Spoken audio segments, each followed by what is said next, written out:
Everyone, this is your master teacher Surabhi Gupta from Vedantu and मेरी कक्षा में आपका स्वागत है। वेलकम टू टुडे सेशन, जहां पर हम लोग बात करने वाले हैं क्लास 9 सिलेबस और पेपर पैटर्न के बारे में। We are going to deep dive into how CBSE has structured class 9, किस तरीके से स्कूल वालों को आपका पेपर पैटर्न टेक्निकली सेट करना चाहिए और उसी तरीके से आपको प्रिपरेशन भी करनी चाहिए। तो चलो वीडियो को शुरू करते हैं। Make sure that you watch the video till the end, क्योंकि आपके लिए बहुत ज़्यादा इंपॉर्टेंट है। याद रखना, कोई भी रणनीति स्ट्रैटेजी आप तभी बना सकते हो जब आपको पता है कि जंग किससे लड़ रहे हो। अगर वही नहीं पता है तो कैसी रणनीति और कैसा ही आप जंग में जा रहे हो, है ना। अपने एनिमी को, अपने टारगेट को जानना बहुत ज़्यादा ज़रूरी है। You guys already know me, I am your social studies educator here on the channel Vedantu class 9 Surabhi Gupta. आप लोग मुझे इसी तरीके से फॉलो करते रहो, मेरी वीडियोस देखते रहो and trust me, you will get SST में आराम से मार्क्स और चैप्टर में मजा भी आएगा। ठीक है, तो चलो शुरुआत करते हैं आज के सेशन से। Why understand the paper pattern. Paper pattern हमें क्यों समझना है? एज आई टोल्ड यू, बहुत ज़रूरी है समझना कि एग्जाम में क्वेश्चन पेपर आता कैसे है। देखो, सिंपल सी बात है, सिलेबस में जाने से पहले आपका जो होता है, पहले आता है सेक्शन ए, जिसमें आपके 20 मार्क्स के क्वेश्चंस होते हैं जो सारे 1 मार्कर होते हैं। ये 1 मार्कर एमसीक्यू के फॉर्मेट में आते हैं। हमें ऐसा लगता है कि क्योंकि ये एमसीक्यू के फॉर्मेट में है तो बड़े आसान होंगे, बट ऐसा नहीं होता। इसमें से 40% आप समझ लो जो आपका पेपर होता है वो कॉम्पिटेंसी होता है। 40% क्यों? क्योंकि देखो, सीबीएसई नहीं है, 9th में अभी भी स्कूल वाले देते हैं, तो इतना तो उनको कॉम्पिटेंसी या लॉजिक के बेसिस पे, अंडरस्टैंडिंग के बेसिस पे क्वेश्चंस देने चाहिए। इस चैनल पे जो भी मैं आपको सैम्पल पेपर दूंगी, all of it will be on the CBSE pattern. ठीक है, फिर आया आपका सेक्शन बी। सेक्शन बी होता है आपका 2 मार्क्स के, आपके 4 क्वेश्चंस होते हैं, है ना। 4 क्वेश्चंस होते हैं, 2 मार्क्स में भी आपको थोड़ा सा लिखना होता है। इसमें भी कभी कभी थोड़े टेढ़े मेढ़े क्वेश्चंस आ जाते हैं, लेकिन 9th स्टैंडर्ड में यूजुअली डायरेक्ट क्वेश्चंस आते हैं।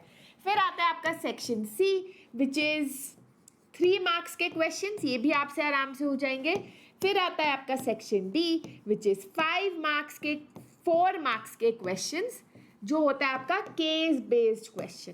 केस बेस्ड क्वेश्चन क्या होता है? केस बेस्ड क्वेश्चन में आपको एक पैराग्राफ, अनसीन पैसेज जैसा होता है, जिसमें आपको एक चैप्टर का एक पार्ट दे दिया जाता है और फिर उससे क्वेश्चंस पूछे जाते हैं। उसके आंसर्स यूजुअली आपको पैसेज में ही मिल जाते हैं, पैसेज से रिलेटेड कोई उसका आंसर होता है। ये सबसे ज़्यादा स्कोरिंग होता है, बिकॉज इसमें जो है आप काफ़ी सारे आंसर्स पैसेज में ही पा लेते हो, तो इट्स क्वाइट स्कोरिंग।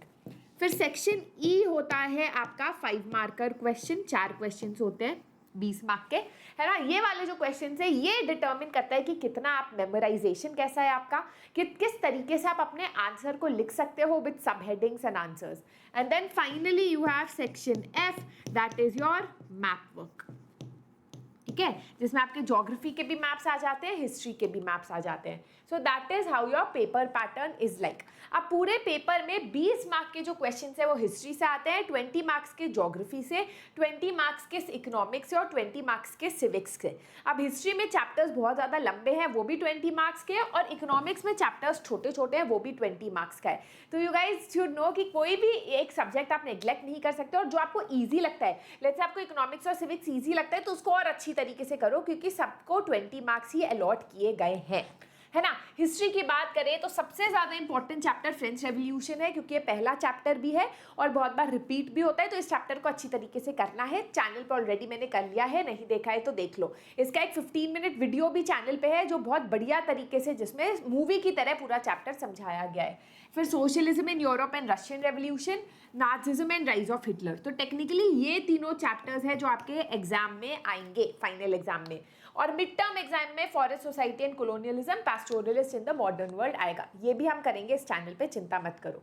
ज्योग्राफी की अगर हम बात करें तो इंडिया साइज एंड लोकेशन, इससे जो है यूजुअली एमसीक्यू ही आता है, या मैक्सिमम एक 2 मार्कर आ जाता है। Physical features of India, drainage, climate और population. Natural vegetation and wildlife जो है में सिर्फ मैप आता है। अगर आपके स्कूल में मैप के अलावा चैप्टर भी आता है तो मुझे कमेंट में ज़रूर बताना, हम ये चैप्टर कर लेंगे।